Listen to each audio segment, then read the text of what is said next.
Good afternoon and welcome to Writers on Writing. I am your host, Dr. Brenda Greene, founder and executive director of the Center for Black Literature and director of the National Black Writers Conference. And this radio broadcast is being paid for by Medgar Evers College Radio. I am so pleased to have with me in conversation Dr. Eddie Glaude. Wow, this Thank is you. a real privilege. It's my privilege. So just a little bit background information. Most people know Dr. Glaude, a passionate educator, author, political commentator, and public intellectual who examines the complex dynamics of the American experience. His writings include Democracy in Black, How Race Still Enslaves the American Soul, In a Shade of Blue, Pragmatism and the Politics of Black America, and the New York Times bestseller, Begin Again, James Baldwin's America and its Urgent Lessons for Our Own. He's also a highly accomplished and respected scholar of religion and former president of the American Academy of Religion. Currently, Dr. Glaude is the James M. McDonald Distinguished University Professor and Chair of the Department of African American Studies at Princeton University. So we're going to get right into it. I have to say, I've read two of your books, Democracy in Black and Begin Again. And as I read it, I said, I can understand why you were so attracted to James Baldwin and the impact that he had on you, because like James Baldwin, you blend the political and the personal, and then you throw in some African American literary criticism. So you're doing all of that, and when you say begin again, that's what I thought about. So I wanted to, and of course, you as a person in religion, you are a storyteller, a natural storyteller.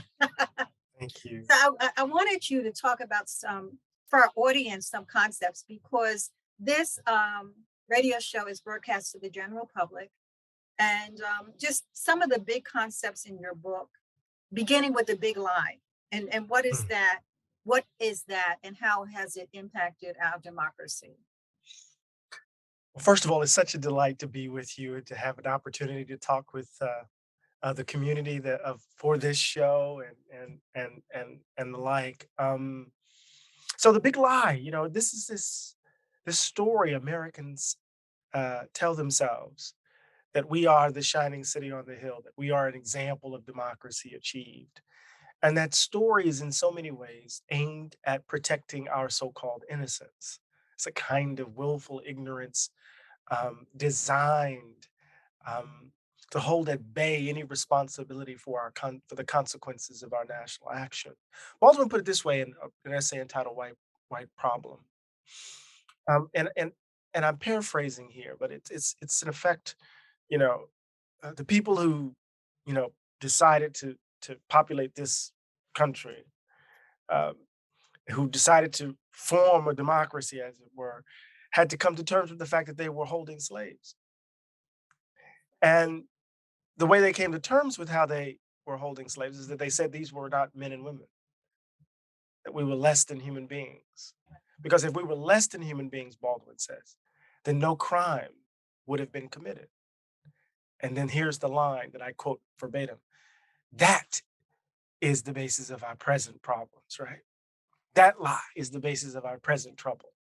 So I think it's really important to understand the general architecture to protect America's innocence, the lies that we tell, and how we're experiencing that in real time with debates over what kind of history we should teach our children and the like. Yeah. And related to that, you talk about disremembering, how we go the disremembering and the white fear. I want to come back to also the debates about what we're teaching our children, but talk Mhm. about what you talk about, what happens when we have this collective determination that we are going to forget, the disremembering, and what that Right. does. And then as a result of white fear, what ends up happening and what is still happening in this society. Yeah. I mean, I get the concept of disremembering from my reading of Toni Morrison, right? You see the way in which disremembering or misremembering or rememory, right? How it works in Beloved, right? It's a story not to pass on, as she puts it, right? We have to, in some ways, to follow up that Nietzschean insight. If we're going to live, we have to forget, as he puts it in the uses and abuses of history. But disremembering also kind of calls forward the notion of dismember, right? That is to say, we have to hold the past at bay by not recalling it. And what that does, again, is part of the lie, right? It secures our sense of self, the story that we tell ourselves that we are, right, as a nation, a beacon of virtue, an example of democracy achieved. So disremembering also is this active feature of the American ideology, right?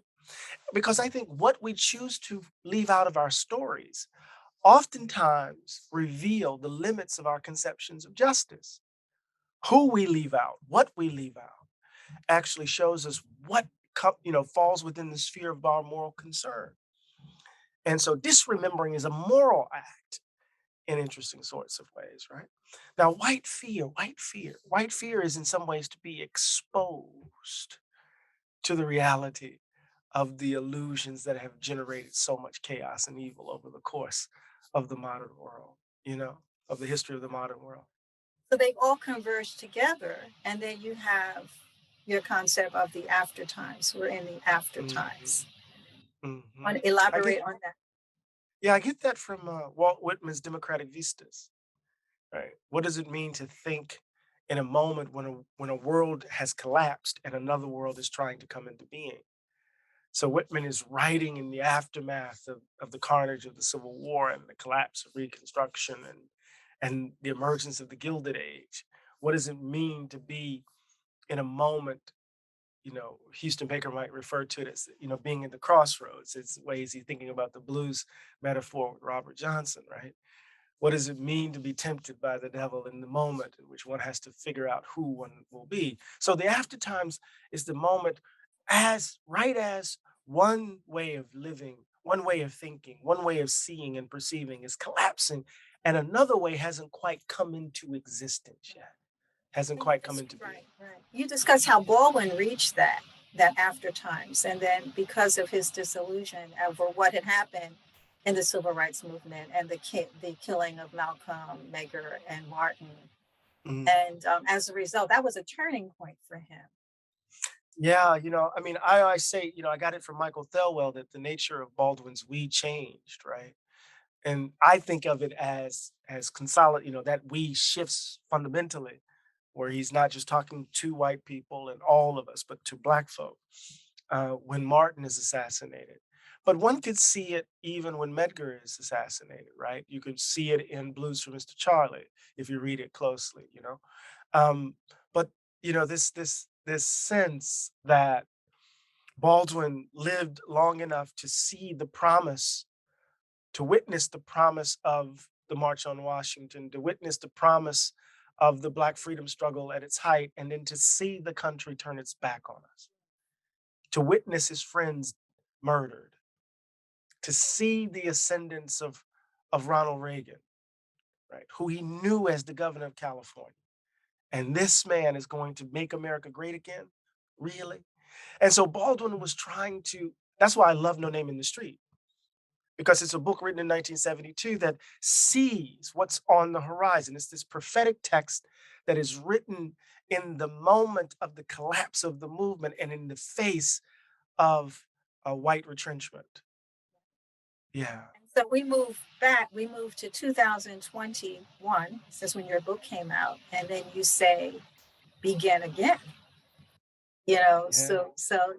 Where do we go from here? Because if that happened, the after times, and Baldwin saw that he had that vision, he found the need to comment and bear witness to that, and look at where we are now. Yeah. I mean, America refuses to grow up. Baldwin, in that moment, I get the title from Just Above My Head, and it's an epic novel in some ways where he's trying to account for the grand scope of history, but through this gospel musician and the like, right? But um, he says, when Martin was killed, people scattered. Some lost their minds, some were thrown in jail, da da da. He says, but responsibility isn't lost, responsibility is abdicated. And if one refuses abdication, then one begins again. So, in the face of the collapse of the Black freedom struggle of the mid 20th century, in the face of the ascendance of Reaganism, in the face of the ascendance of Trumpism, our task, almost Sisyphean, is to roll this damn boulder back up the hill again. And, in the book, I think, we focus on the end goal of getting the boulder up the hill, but I'm thinking of Talib Kweli's beautiful struggle, right? The beauty is found in actually trying to get the damn Yes, boulder up the that's hill. right. And Yeah. that is the theme for our conference, The Beautiful Struggle. Of course you Ah. know that. Of course you know that. Yes. And you talk about you bring in Du Bois, Mm, how he symbolizes the struggle, more than any other. But I always love that concept. And of course, Ta-Nehisi Coates, that was his memoir, which was really his memoir of his father, his growing up, the son mhm. of a Black Panther. Um, but that struggle we have to go through. Like you said, we have to continue Yeah, to I came across this line in an essay that Baldwin wrote. It's not an essay, it was a speech he delivered at Kalamazoo College. And it's called In Search of a Majority. And it's early Baldwin, 1960, I believe, 61. And Baldwin, of course, is we're trying to reflect on what do we mean by minorities, and Americans really don't know who they are. To use Ellison's language, America hasn't even really discovered itself, right? Up to this point. But then there's this shift. Baldwin says there's something about thinking beyond oneself, a kind of maturity that's evidenced in a kind of seeking. And he uses this phrase, Doc, where he says, it's in the going toward. In the going toward. He says, in my movement towards something. He uses the language of God. Oh, I have it right here, right? He says, to be with God is really to be involved with some enormous, overwhelming desire and joy and power which you cannot control, which controls you. I conceive of my own life as a journey towards something I do not understand, which in going toward makes me better. It's in the going toward. The struggle is the in the going toward, working towards something that makes us, right, not only better human beings, but makes us different kinds of human beings. and yes, I got it. And part of what I see you talk about Baldwin doing this, his reflections on the role of the poet and the artist, going back to Talib Kweli, how he talks about never being able to be famous because he's involved in the struggle and he's not willing to give up, but so Mhm. famous to give up those principles because there's a moral commitment to being involved in the struggle and to bearing witness and not being afraid. And there's a quote I got this: some of us must become poets, but we must all bear witness, make the suffering real and force the world to pay attention to it. Yeah. And then you mentioned in his essay why I stopped hating Shakespeare. The poet is called to defeat all labels and to complicate all battles, to bear witness as long as breath is born. So you just say that in there's so many gems. The book is marked up. There's so many Thank gems. thank you. Yeah, I mean, I remember when I came across those words. Um, you know, One of the first biographies of Baldwin is The Furious Passion. That first biography, right, by Fern Margie Ekman. And you read these kind of descriptions of Baldwin in the South, engaged in a direct action or witnessing a direct action with the students who were members of the student nonviolent coordinating committee. And then I came across the manuscripts and I got a chance to read in full the full passage, right, as he's describing these helmeted police and sheriffs, and you know and He's bearing witness in that moment, you know? He's the kind of he's the poet in the Emersonian sense. He's the poet that Plato fears, right? The one that's why, Plato is afraid of the lute. That's why he's afraid of these folk who can offer us language to imagine the world differently. They want us to think of the world as it is, as it currently is, and as it always will be. They don't want us to step outside of current arrangements, And so in that moment, I said, we all can't be poets like Jimmy, right? But we all can damn sure bear witness. So that goes, and you also talk about the need for empathy. That your Baldwin says your own pain is trivial, Mm, except insofar as you can connect it to another person's pain. yeah, And that's the bridge. the need. I want to just pivot and just talk a little bit about this. I'm having issues with the fact that you have people in the right. We can't teach critical race theory in the schools, and it's crazy because that's not what the intent and the goal is. When we're talking about teaching Black studies and Black literature and making students aware and not banning books, we're not saying go and teach K through 12 critical race theory. I mean, how do we get around that? How do we get around the fact that people have masked that? They're throwing out the terms and they don't understand. How do you get people to really unpack and understand what we mean about that? It's hard when people are engaged in bad faith, when they're lying, you know, when it's not about whether or not they got critical race theory right. So you can tell them all day that this is not what critical race theory is, but it doesn't matter.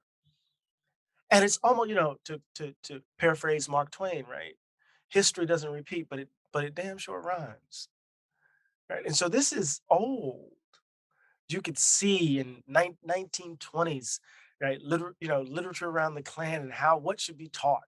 You could look, Dana Milbank in the Washington Post did in the 1950s, I think, or 40s, looked at a textbook in South Carolina schools, I believe, detailing right what was being said about slavery. Lies to make people comfortable. This is old. At every moment when the country is on the precipice of fundamental change, there is a reassertion, retrenchment, a reassertion of this idea that white people have to be valued more than others. And that involves, in part, right, a battle over the kinds of stories we tell ourselves. You see, and it's in that space that the poets must do their work. We must bear witness and write our behinds off as these folk tell these lies in order to secure this vision of America. And just following up as chair of African American Studies, and I'm just listening to you talk. You're in conversation with all of the writers, and so I wanted you to just say why we all need to study African American literature and history. Why it's not just reserved, and you're in a PWI, Yeah. why we need to study that. Mhm. And it was interesting how you said how you get your students involved to understand why it's important to look at how we view and enact democracy in this country. When I read Russian literature, when I read Chekhov, or when I read Dead Souls by Gogol or Dostoevsky, I don't get all the cultural references. They fly by me sometimes. Or when I read Joyce or Keats, but there's something about these particular literatures that offer a specific point of entry to the human endeavor. They give insight into what human beings are trying to make sense of in the short time that they have between the most significant breaths, the first one and the last one. African American studies is just like that. It's first of all, African American studies isn't just about Black folk. African American studies is American studies. About America, right? It is African American history, African American literature. It's American history, it's American literature, but it's a point of entry. How does one understand this place from the vantage point of those, right, who've had to bear the brunt of its contradictions, of those who've never believed the lie that America is the city on the hill? who didn't come to this place by way of Ellis Island. And so our literatures, our story offers a particular way of thinking about this fragile experiment. And not only its promise, but its failures, you see. And this is, so when Nicole Hannah Jones offers us 1619 Yeah. as an origin story, I don't believe in origin stories, right? That's because she kind of I love the 1619 project and what it does, but she kind of makes black people the kind of poster children of patriotism, right? It's much more complicated. And then it goes, of course, we go so much further back than Yeah, yeah, just and but 1619. but when you start with 1619 though, Doc, oh, a whole bunch of different things come into view. Mhm. First of all, what comes into view is failure. The Jamestown project didn't succeed. Right. The colony Gotta didn't talk about succeed. that. That's right. Yeah, Native peoples are a part of the story. It shows that America was a business, a company before it was a country. It gives us race isn't quite settled, right? In terms of its contemporary meanings. And I tell my students all the time, if you really want to have an interesting conversation about the 1619 project, read Toni Morrison's Of Mercy. Yes, one of my favorites. You, Oh, you know, that's one of my favorite Toni Morrison. Yes. Yeah, yeah, yeah. So she it's just situated what where we were and all of the complexities between different peoples, and right. it's So just it's not an phenomenal. origin story, it's a beginning. And what does it mean to begin here as opposed to there? And that's a matter of, you know, the kind of story you're trying to tell. But anyway. So I want to go back to you talk about Black institutions and the need for our historically Black colleges. And, we're in the midst. In fact, we have a warning at Medgar College. We're just on the lookout with these bomb threats. But why do we need historically Black colleges? We are PBI, predominantly Black college. The Center for Black Literature is really, you have African American Studies centers across the country, but we were modeled on Gwendolyn Brooks Center at Mhm. Chicago State. But that's it. We're the only center that's just focused on literature in the country. We have a wide range of programs. So why do we need this? And I'm not even going to go by the whole, we won't go post racial. Why do we need them now more than ever? Oh my goodness. HBCUs, P PBIs are like barrier reefs. You know, they they not only offer, right, because I'm a Morehouse man, they not only offer um, spaces where one can engage in this enormous act of self-creation in relation to ideas, but they are these institutional reefs that cut the wind.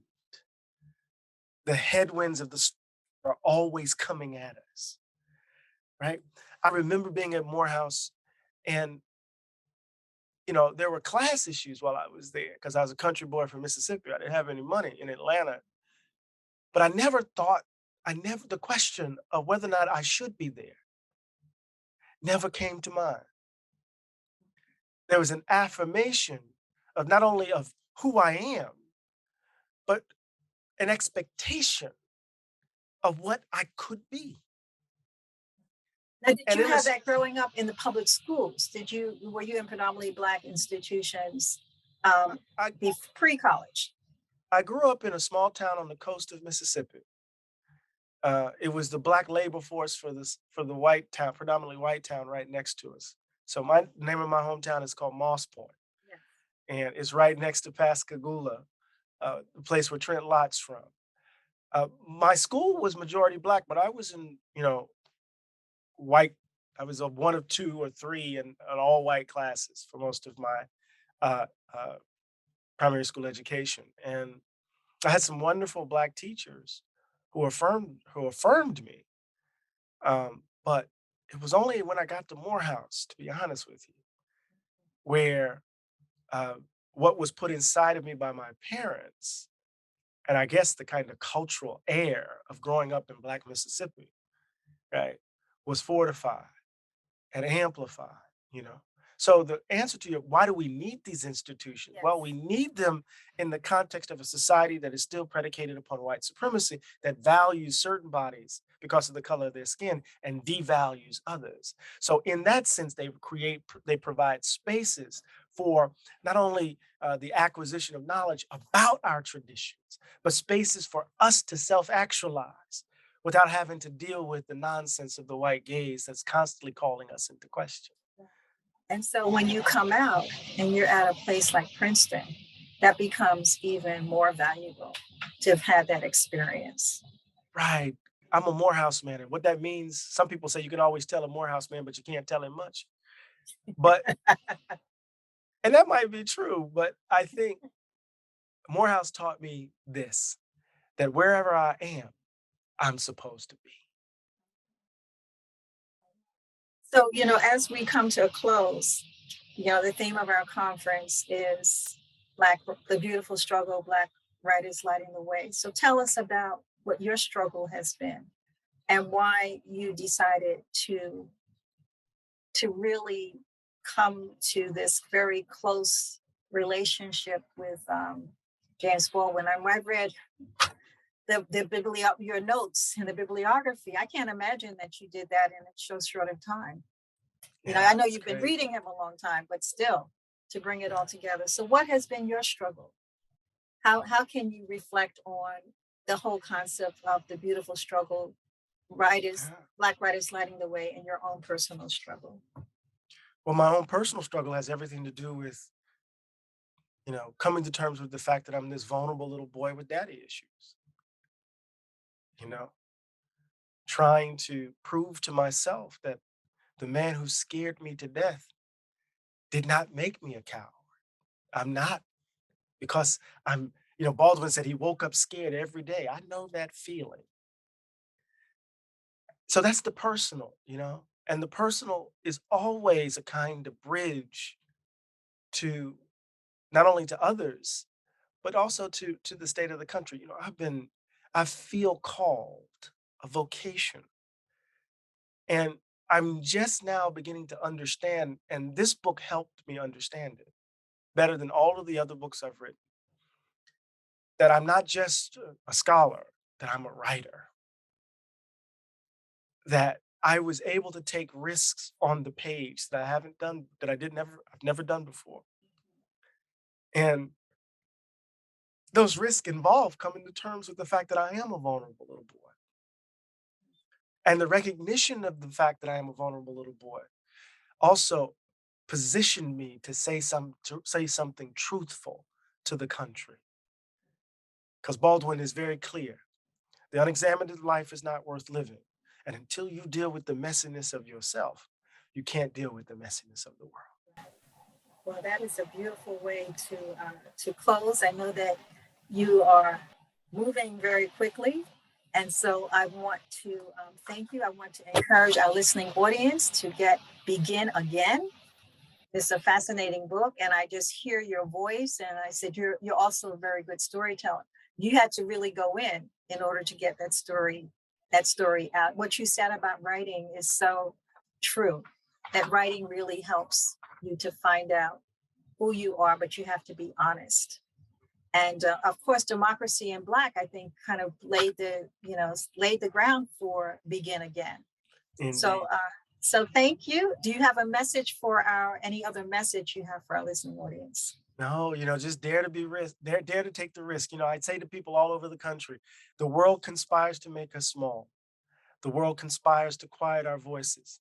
The question we have to ask ourselves over and over again is, will we be complicit? Refuse, say no, and take giant steps. Thank you.